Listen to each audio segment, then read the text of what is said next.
Subscribe करें हमारे YouTube channel साधना gold को और पाएं वीडियो सबसे पहले। और हाँ, बेल आइकन दबाना ना भूलें। सुखदेव जी कहते हैं महाभारत की कथा है। महाभारत में सारा युद्ध समाप्त हो गया। दुर्योधन और ये भीम लड़ रहे हैं और बड़ा भयंकर गदा का युद्ध चल रहा है। युद्ध की मर्यादा है, जंघा के नीचे, कमर के नीचे प्रहार नहीं होगा। परंतु ठाकुर जी ने संकेत दिया कि भैया इसकी जंघा पे प्रहार करो। अब बोले क्यों दिया? क्योंकि इसके पास में वरदान आ गया। गांधारी के पास में ऐसी दिव्य दृष्टि हो गई थी। शिव जी की बड़ी भक्तन थी और बड़ी पूजा करती थी। उसके पास ऐसा तेज बल था, जैसे उसने दुर्योधन को देखा तो सब लोह के समान, वज्र के समान मजबूत हो गया। परंतु ठाकुर जी ने लीला करी, बोला कि ऐसे नंगा जाएगा तू अपनी माँ के पास में? नेक शर्म लिहाज तो कर, बड़ा हो गया है। दुर्योधन ने कहा बात तो सही है इनकी।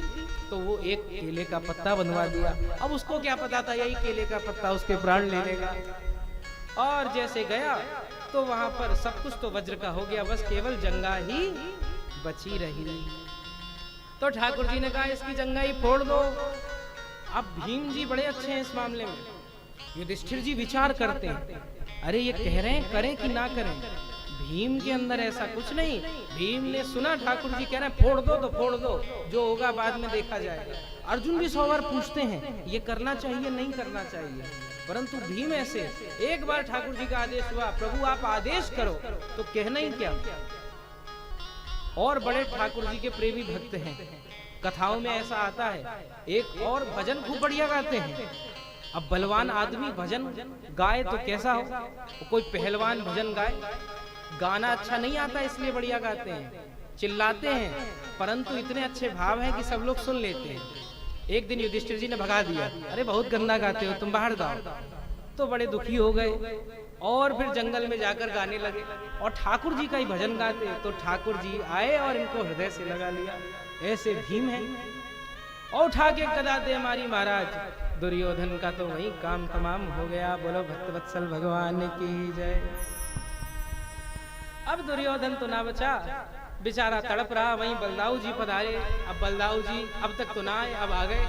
बोले अब हमारा तीर्थ हुआ है तो अब हमें अभी आए। देखा कि जंघा पर प्रहार हुआ। अरे बड़ी गलत बात है, जंघा पे प्रहार करता है दुष्ट। और भीमसेन को मारने के लिए दौड़ पड़े। तब ठाकुर जी ने कहा क्या बात करते हो बलदाऊ, हमारा प्रिय भतीजा अभिमन्यु है, उसको इन 7 महारथियों ने मिलकर निशस्त्र मार डाला। कोई शस्त्र उसके हाथ में नहीं था।